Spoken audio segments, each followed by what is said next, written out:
Nah, perbedaan yang mencolok itu adalah kalau angel investor ini adalah sebenarnya pribadi.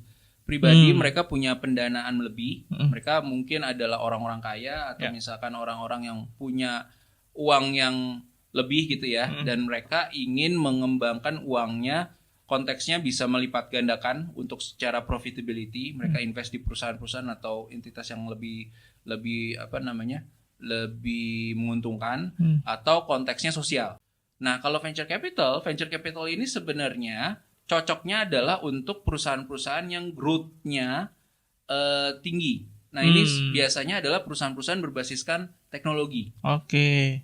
Nah, sekarang muncul kan banyak tren tentang startup, terus juga banyak muncul digitalisasi dan segala macam. Ini sebenarnya latar belakangnya itu. Banyak perusahaan-perusahaan berbasis teknologi yang bisa didefinisikan sebagai perusahaan-perusahaan yang growth-nya tinggi. Nah, ini menjadi bisa incaran venture capital. Yang paling penting lagi, teman-teman, saya tolong banget teman-teman ketika sudah mendapatkan pendanaan dari modal venture sama angel investor, jangan sekali-kali mengkhianati kepercayaan mereka. Oke. Karena mungkin kalian menganggapnya bahwa itu sepele. Cuman kalau secara massal, ini akan mempengaruhi dunia investasi Indonesia. Assalamualaikum warahmatullahi wabarakatuh. Selamat datang kembali di podcast Wakaf Ilmu, podcast yang membahas soal bisnis, keuangan, dan hal-hal bermanfaat lainnya. Dan kali ini kita akan kembali membahas tentang permodalan dan pembiayaan. Dan bersama saya sudah ada Bang Jeffrey Pratama, CEO dari Fund Hub. Assalamualaikum, Bang. Waalaikumsalam warahmatullahi wabarakatuh. Bang, kita ngelanjut lagi podcastnya nih. Kemarin kita udah sempat menyinggung soal permodalan, pembiayaan bagi para startup, UMKM, dan kawan-kawannya. Mungkin sebelum kita masuk ke sesi lanjutannya nih, karena kita akan ngebedah lagi nih lebih dalam dari sisi permodalan dan pembiayaan tersebut ya. Dari berbagai macam sumber-sumber yang mungkin nanti kita akan bahas lebih lanjut. Mungkin kita coba untuk warm up ya, nge-refresh kembali perbincangan kita di podcast sebelumnya. Soal permodalan dan pembiayaan. Boleh kita cobain lagi nggak? Elaborasi lagi nggak, Bang? Apa sih perbedaannya? Sebelumnya terima kasih teman-teman pendengar setia podcast Wakaf Ilmu. Saya lihat bahwa ternyata banyak juga ya antusiasme dari teman-teman untuk mengetahui lebih dalam gitu ya. Dari sesi yang kemarin saya lihat viewersnya cukup membanggakan ya, sekitar 150-200 viewers. Dan kita pengen ada request bahwa didetailin lagi dong, Bang. Ya udah, nanti kita bikin seri-series lagi ya untuk fokus ke ini. Menyinggung pertanyaan tadi dari Dendi, bahwa apa sih perbedaan antara permodalan dan pembiayaan, seperti yang pernah kita spill dulu, bahwa permodalan itu kan sebenarnya adalah opsi buat para pembisnis ya, pemilik bisnis lah. Ya. Kita bisa define sebagai startup atau UMKM. Perbedaannya adalah kalau permodalan itu akad yang memang diangkat itu adalah saham, kepemilikan bersama. Ya. Kalau pembiayaan ini adalah konteksnya loan, pinjaman gitu ya, yang sifatnya itu harus dibalikan dan akadnya mungkin tidak memiliki satu entitas kayak gitu. Jadi memang antara pemodalan dan pembiayaan itu sudah eksis sampai sekarang. Cuman permasalahan yang terjadi adalah para pemilik bisnis ini scattered. Maksudnya masing-masing itu punya pasarnya masing-masing. Cuman sebenarnya satu tujuannya. Tujuannya adalah untuk membantu para pemilik bisnis dalam sisi kebutuhan pendanaan mereka gitu. Nah, sebelum kita bedah lagi berdasarkan sumber pendanaan, yang paling penting adalah para pemilik bisnis ini harus tahu dulu nih untuk masalah permodalan ini, untuk masalah duit-duitan kayak gini nih, maunya permodalan atau pembiayaan gitu. Untuk menentukan apakah cocoknya itu yang mana, seperti itu. Oke. Nah, kalau misalkan nanti kita bisa bedah. Ya, kita bisa bedah. Iya. Dan sebenarnya topik itu dari kita bahas di podcast sebelumnya, jadi teman-teman juga bisa cek kembali ya podcast sebelumnya untuk melihat lebih lanjut dan melihat lebih dalam bagaimana kemudian perbedaan antara permodalan dan pembiayaan, teman-teman cocoknya di mana bisa dicek di situ. Oke, Bang, tadi kita coba untuk warm up, udah nge-refresh kembali topik kita sebelumnya. Kita akan masuk ke dalam topik yang lebih detail terkait dengan permodalan pembiayaan, yaitu terkait dengan venture capital dan angel investor. Ini kan merupakan salah satu sumber juga pendanaan, apalagi untuk para startup. Mereka pasti akan mengincar di dua lembaga ini ya, venture capital dan angel investor. Nah, sama-sama investor ya, tapi apa sih perbedaan utama antara venture capital dengan angel investor ini, Bang? Ini untuk recall balik lagi ya, private investment jatuhnya ya, permodalan yang memang diberikan oleh pihak swasta. Antara venture capital dan angel investor ini memang menjadi satu yang menarik untuk kita bahas. Teman-teman pemilik bisnis, entah itu startup, entah itu UMKM, juga bisa memanfaatkan sumber pendanaan ini gitu ya. Nah, perbedaan yang mencolok itu adalah kalau angel investor ini adalah sebenarnya pribadi. Mereka punya pendanaan lebih. Mereka mungkin adalah orang-orang kaya atau misalkan orang-orang yang punya uang yang lebih gitu ya, dan mereka ingin mengembangkan uangnya, konteksnya bisa melipat gandakan untuk secara profitability. Mereka invest di perusahaan-perusahaan atau entitas yang lebih menguntungkan, atau konteksnya sosial. Karena orang-orang ini orang-orang yang sudah selesai dalam hidupnya. Karena mereka tuh udah secara keuangan, kekayaan udah cukup lah untuk keluarga dan segala macam. Mereka tuh membutuhkan pembuktian. Makanya mereka banyak menjadi filantropis untuk sosial. Nah, kadang mereka juga invest di beberapa instansi atau perusahaan-perusahaan UMKM atau startup yang sifatnya sosial. Nah itu, jadi itu angel investor. Nah kalau venture capital ini sebenarnya cocoknya adalah untuk perusahaan-perusahaan yang growth-nya tinggi. Nah ini biasanya adalah perusahaan-perusahaan berbasiskan teknologi.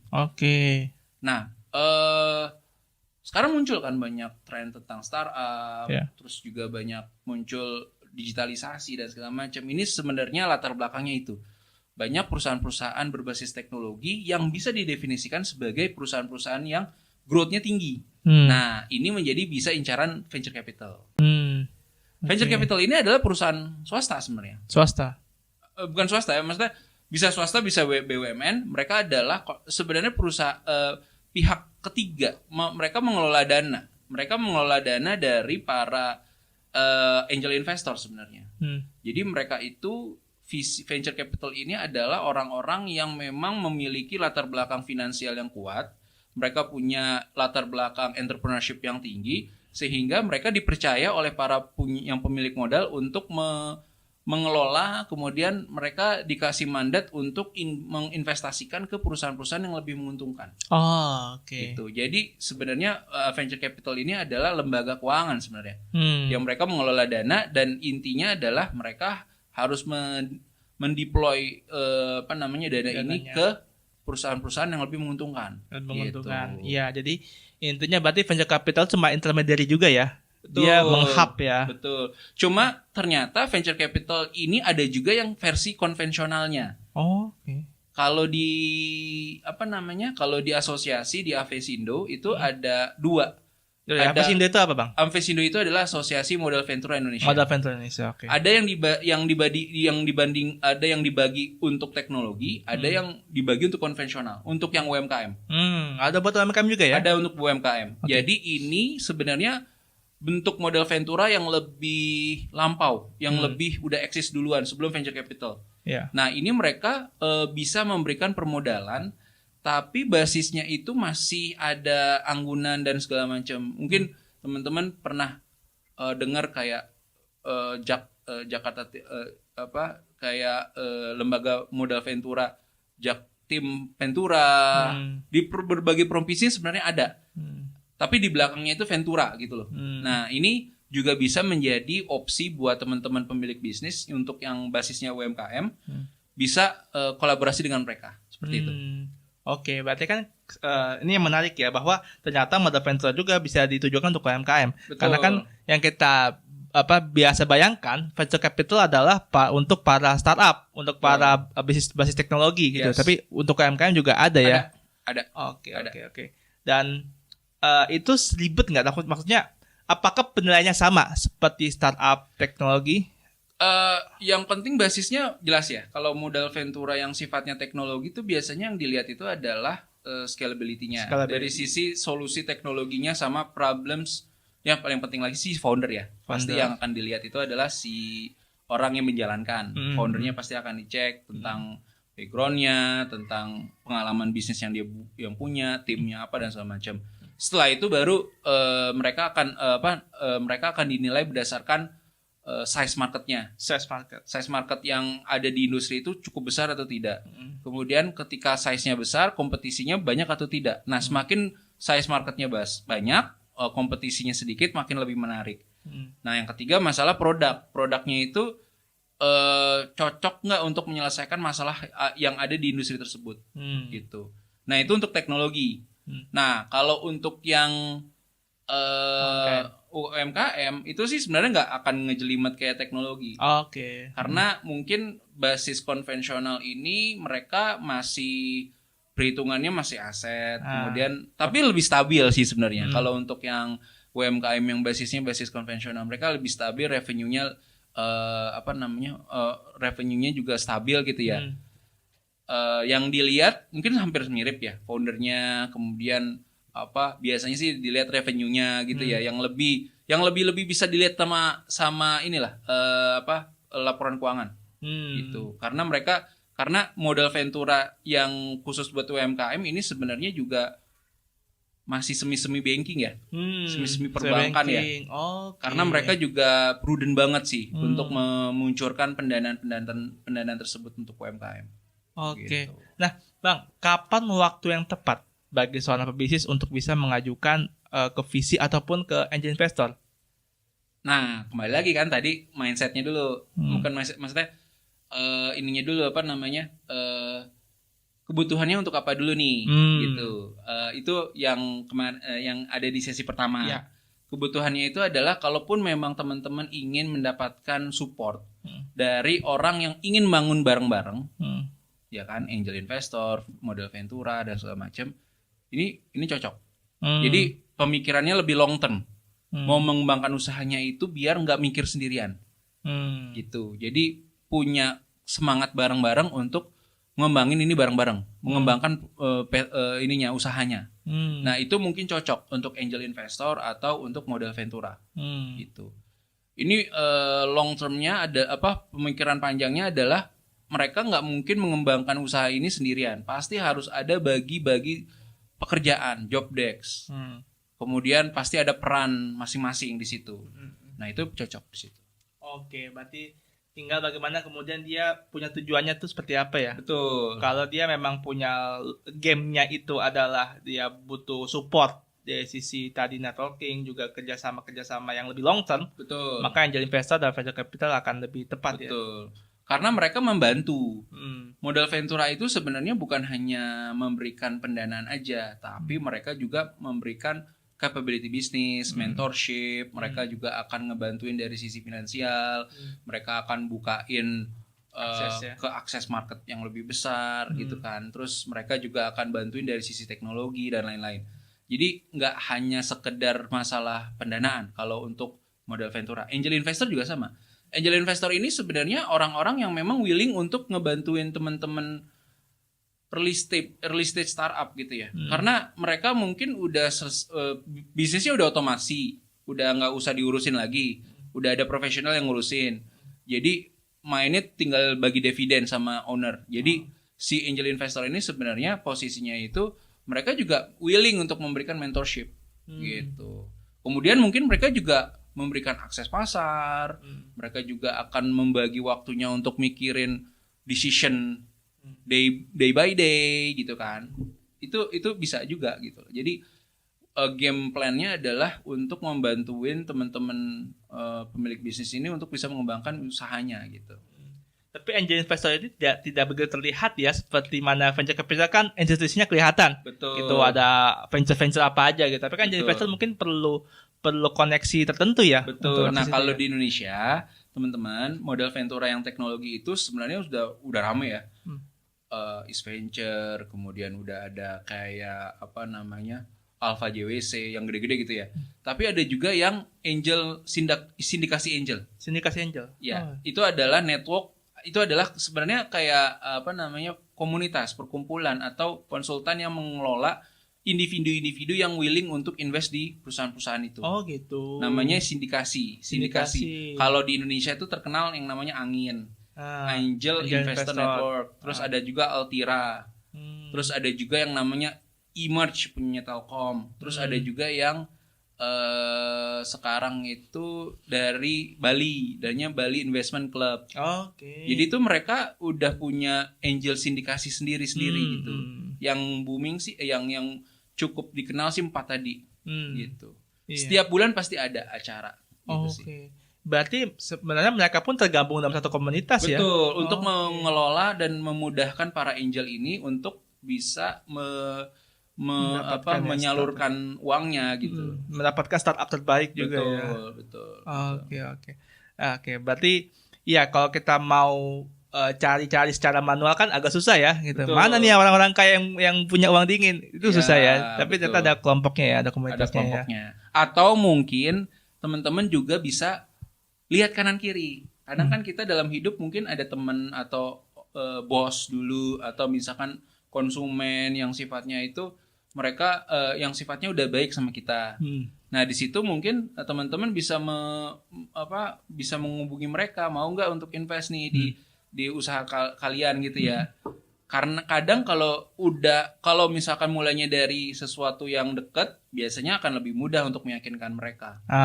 Ketimbang benar-benar yang baru kenal kan itu pasti kan ininya pacarannya lama lah istilahnya gitu ya.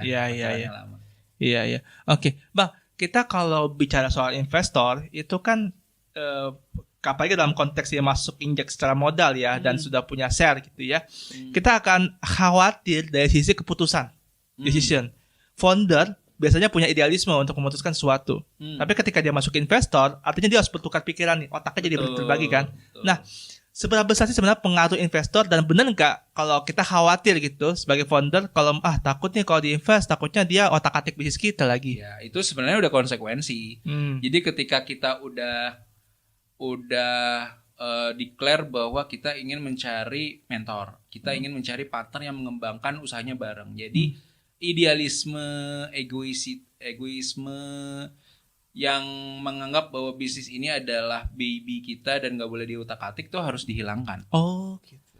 Itu harus mereka harus benar-benar clear bahwa ini kita akan punya istri kedua lah istilahnya di usaha kita. Jadi kita harus bisa terbuka, open minded. Banyak sekali deal-deal investasi dari modal Ventura sama angel investor itu udah deal duluan nih awal mungkin. Nah, di pertengahan jalan gagal. Karena apa? Karena foundernya tidak bisa mengelola yaitu idealisme, egoistisme dan segala macam gitu. Jadi akhirnya susah gitu untuk bekerja bareng gitu.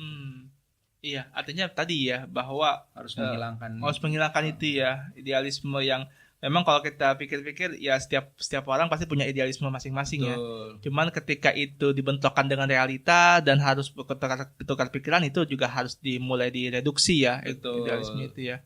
Jadi yakin aja, ya makanya kan pacarannya lama kan untuk yang angel investor sama modal Ventura. Jadi mungkin bisa 3 bulan, bisa 1 tahun. Jadi kan saling mengenalnya jauh lebih panjang tuh karena long term game-nya nanti setelah udah deal, mereka masuk ke dalam kepemilikan usaha, mereka akan bahu-membahu untuk ngedain usaha itu gitu. Jadi kalau udah deal, kalau misalkan udah cocok, ya mau nggak mau harus open minded gitu. Oke Bang, kita masuk ke dalam hal teknis nih. Misalkan saya sudah punya mindset seperti itu. Oke, saya siap dibantu, saya siap disupport, saya butuh permodalan dan saya alhamdulillah bisnis sudah proven. Saya mau masuk nih ke angel investor atau ke venture capital. Kira-kira apa yang harus disiapkan ketika dia mau masuk dalam konteks pitching lah? Itu apa Bang kira-kira? Ya pasti kan harus bikin investment deck yang benar dulu ya. Jadi kalau kita ingin mencoba, udah gue udah nentapin bahwa kayaknya angel investor sama modal Ventura ini menjadi sumber pendanaan yang cocok nih buat kebutuhan pendana aku sekarang gitu. Ya.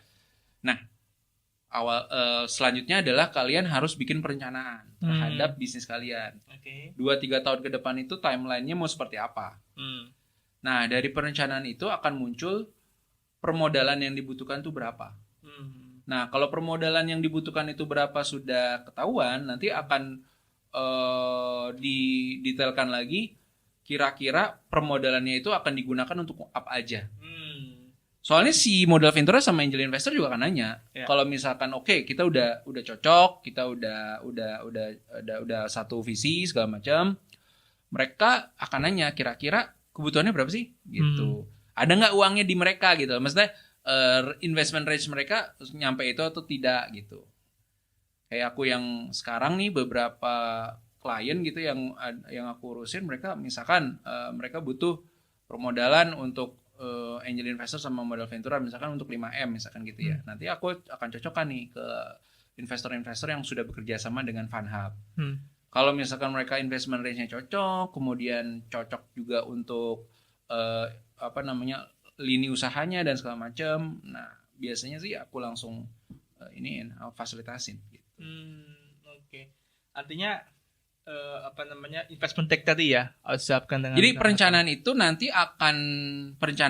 itu akan dimasukkan ke dalam satu investment deck yang dibuat secara profesional. Karena basis dokumen itulah yang akan menjadi konsumsi para investor ini dari angel investor sama modal ventura. Mereka akan mempelajari kan. Nah, dari investment deck itu kalau misalkan ada pertanyaan-pertanyaan yang mungkin tidak tercover di decknya, baru mereka pasti akan minta ketemuan. Gitu. Jadi basisnya itu dari decknya dulu. Decknya dulu. Iya. Kalau misalkan di sana tidak ada yang kurang-kurang segala macam, baru mereka akan minta lebih dalam lagi diskusi seperti itu. Berarti kan seperti gini, kalau kita coba buat alurnya ya. Jadi misalkan saya punya startup, punya bisnis, saya butuh permodalan, saya mau masuk ke venture capital atau ke angel, maka saya siapkan decknya. Mereka saya kirim ke mereka. Betul. Nanti kalau memang mereka cocok dan butuh kejelasan lanjut, saya baru datang untuk pitching. Nanti gitu diundang. Oke. Nanti di set biasanya online. Online. Nah, kalau misalkan aku lanjutin lagi nih, kalau misalkan mereka udah tertarik dan segala macam, biasanya mereka akan ada NDA namanya. NDA itu adalah mungkin bahwa ini adalah kan rahasia perusahaan ya.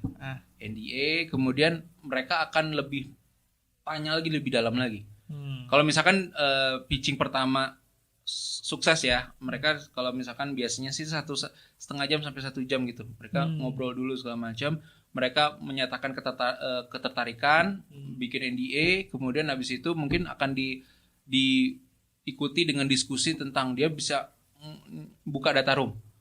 Data room itu isinya adalah isinya macam-macam, ada laporan keuangan, ada legalitas, ada kontrak-kontrak, semuanya masuk ke dalam data room itu. Data room itu nanti yang akan di due diligence awal. Oleh para angel sama para modal ventura. Gitu.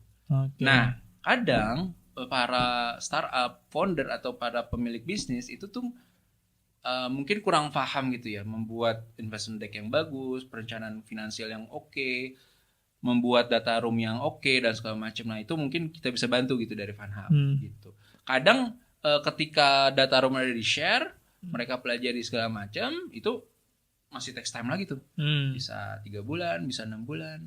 Kalau misalkan udah banget firm, baru mereka mungkin akan datang ke kantor, sering main-main gitu. Jadi memang prosesnya agak lama karena ini masalahnya akan kerja bareng nanti ke depannya gitu sih. Iya.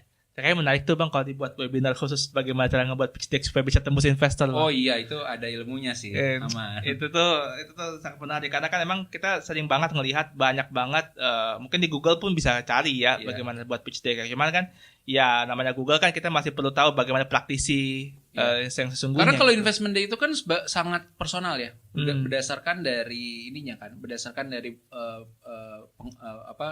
usahanya. Kalian bisa pakai GPT paling cuman sebagai susunannya aja.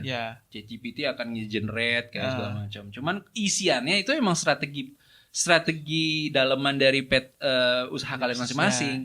Jadi sebenarnya itu emang nggak bisa di AI kan, nggak bisa di AI kan gitu loh. Itu benar-benar harus duduk bareng, kalau harus ngobrol internal sama semua tim, apa yang kita akan lakukan 3-5 tahun ke depan. Nah, 3 sampai 5 tahun ke depan itu butuh nggak pendanaan? Kalau nggak butuh, internal aja cukup, ya udah nggak usah buka pendanaan. Cuman kalau ketika dihitung 3 sampai 5 tahun ke depan kita harus ada sumber pendanaan yang lain, maka mulailah kalian bergerilya untuk ke modal ventura dan angel investor. Oke. Gitu. Oke, menarik Bang. Kita masuk ke dalam closing statement lah terkait dengan bagaimana kemudian kita bisa memilih yang tepat untuk angel investor, venture capital, dan bagaimana persiapannya untuk bagaimana kita bisa tembus ke sana, Bang.